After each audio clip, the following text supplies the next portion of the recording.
Hey, what's going on everybody? Suro here. Welcome back to the channel. Today, I'm going to share with you like 10 or 12 advanced tips, stuff that is like hidden and things that you may not have stumbled across during your playthrough in Core Keeper. I am going to make this a series, so make sure you subscribe because I promise you within this video or another one, you're definitely going to find something that could save you literally so much time within Core Keeper. You're going to wish you knew about it sooner.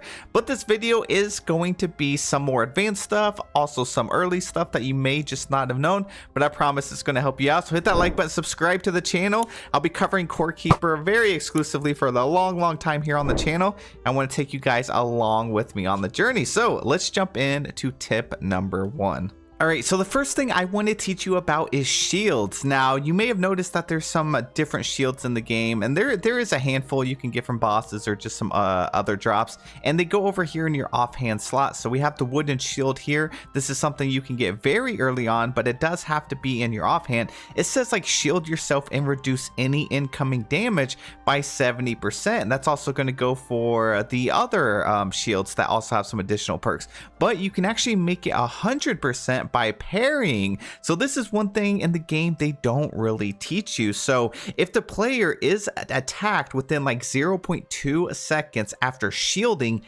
and is facing the direction of the attacker, the shield will emit a yellow spark, considering this block a parry, and reduce damage taken by 100%. So if you're parrying a melee attack, the attacker will actually be stunned for 1 second. So let me show you that. I have the shield on right now. We're just going to use the wooden one. I have this little like mold caveling over here, and if he swings at me and I block it like that, it'll say parry, and he's actually stunned for a second. So then you can follow up and actually hit him. So let's go ahead and parry again. So you want to do it like literally right before he hits you like that, and then you can follow up and defeat him. So you can also use this just to save yourself from taking some damage from bosses. Instead of taking the oh, that's the wrong one.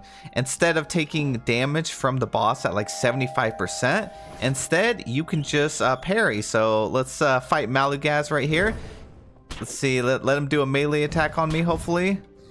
Oh, he's just gonna do that. There we go, we parried, and then I can take him down. Now, not all the bosses will be stunned, but you can parry him and inflict like a whatever the buff is on your shield. So we defeated him very easily there.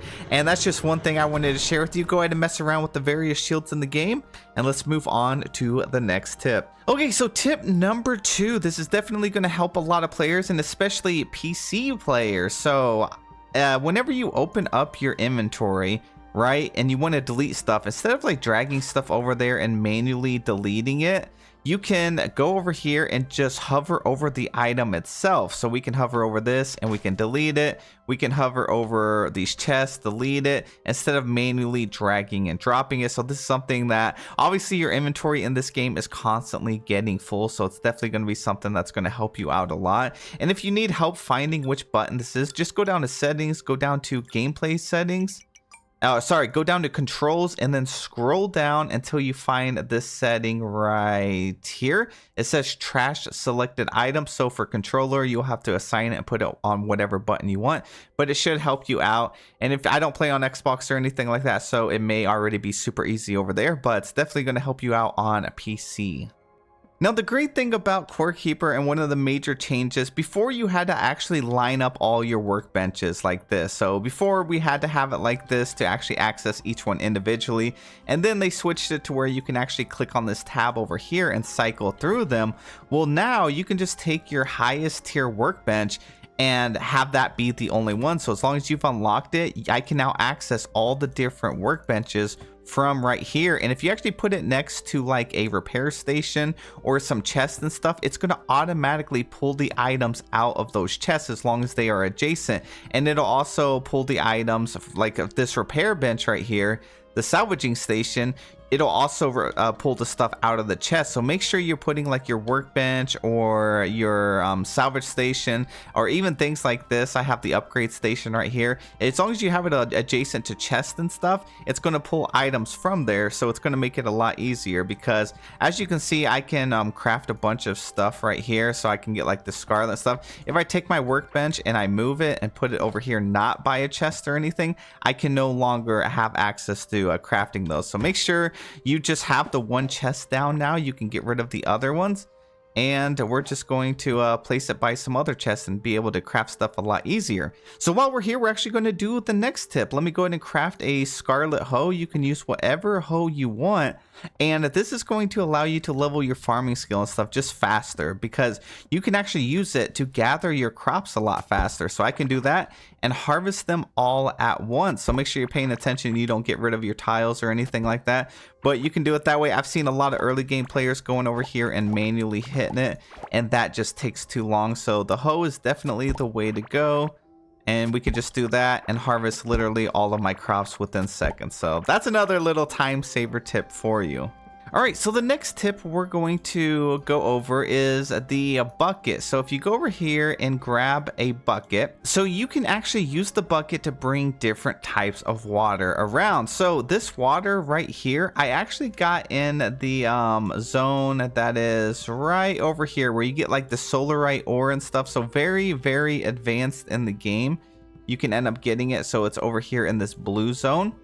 And you can take that water, any of the water, and then place it down. So I can put it down here, and it's going to fully transform this water that I have here right at the core into this type of water. And what's great about that is you can actually fish in this water now, and it's going to change the type of fish that I was getting here in the dirt biome to the fish that you get over in this biome, the shimmering frontier biome. So what you can do is go ahead and get a bucket of water, go to each of the biomes in the game, and make a massive fishing area. So this is what I've done. I have the regular water over here. I have the moldy water here, so I can go ahead and pick this up, and in my bucket I have moldy water. I can go and place this on another type.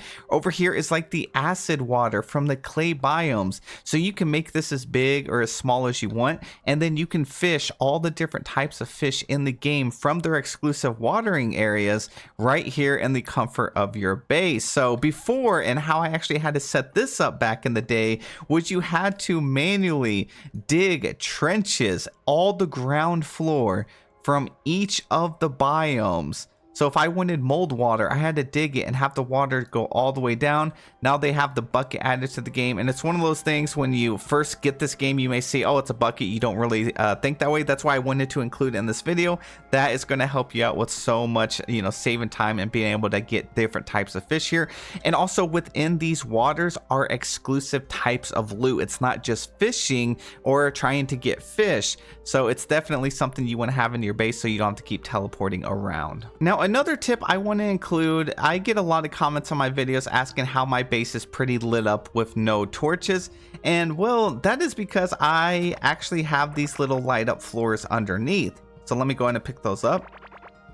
And it is the lit floor right here. So the great thing about the lit floor is you can place it down and it actually puts down like a lot of light. It emits a lot of light.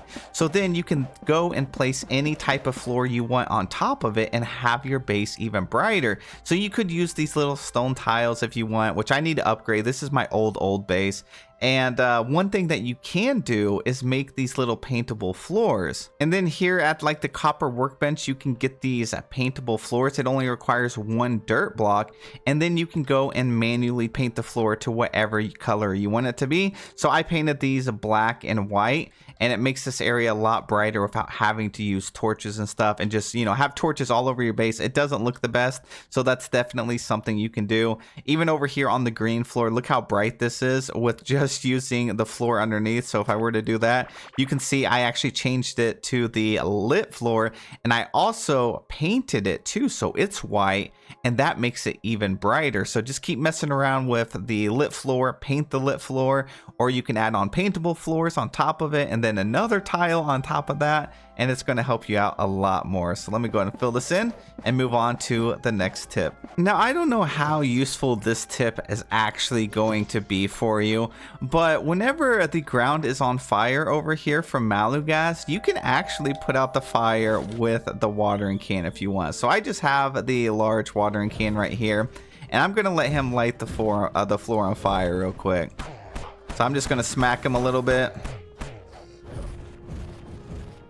and you can go over here and you can actually put out the fire. So if you're struggling on this boss and he just has fire everywhere, you can just go around spamming your watering can just to put it out. So it's definitely going to be something that's just going to help you on early game. And it looks like he lit a lot of this stuff on fire, so we can go over here and just do this and pretend to be a fireman for a little bit. Now, a very, very important tip I want to share with you guys is if you go over here to your skill tree, right, and then you go down to gardening, you're going to see this perk right here. So this very first one, Grateful Gardener, says once you max it out, you put 5 points into this, it says plus 25% chance to gain a seed when harvesting plants. So the good thing about this is by default, you have a 75% chance when harvesting a crop to actually get a seed back. So as you see, every time I'm hitting one, I'm actually getting seeds back. So it's down here 100% of the time, and that is because of that skill right there. So that's just some knowledge I wanted you guys to be aware of and know where that's coming from, because the game does not tell you that by default it is 75%. So maxing this out will give you that additional 25%, which then in turn will give you 100% chance to always get seed backs, and which is good because you're going to need these seeds without having to go out and harvest them. You're always going to have an infinite amount of seeds once you max that out. Now, the very last thing I want to share with you is this game does have seasons. The developers were nice enough to implement like Halloween, Lunar New Year, and stuff like that, and you get exclusive loot. Like we have this goodie bag right here. So I'm going to go ahead and open it, and I'm going to end up getting candies, and you may have a chance of getting an outfit and various things like that. So let me go ahead and open the rest of these bags and see what we got. So now I have like the Dracularva cape. We also have the Frankenbrute head. So these items look really cool. They're silly, you know, they're funny, but the stats on them are terrible. So I can still look like this by having my overpowered armor here. And for that, you need to craft a dresser. So I have a dresser right here. As long as you place whatever you want in here, you will transmog your armor and have this look always as long as it's in here in the dresser, but I will still have the stats of my actual armor. So now I have this like little Frankenstein head, the Dracula cape, and I still have my actual armor over here. So the dresser is another one of those items you may think is just for decorating, but it's really not. We even have a pumpkin head here. So let me go ahead and take this off and place that there. Oh, that's the consumable one. That's the lantern. Hold up. That's the lantern. Let me see. Here we go. Pumpkin head. Let me place that one on. Now I look pretty dang cool, and I can look awesome while still being overpowered and godlike. So that's it for the video. I hope this helped you out a lot. Again, I will have another video with some more tips and tricks. I'll try to keep them as short as possible because I know you guys don't want to watch like a full 8 to 10 minute long video. But yeah, thank you guys so much. Have a wonderful, wonderful day, and I'll see you in the next one.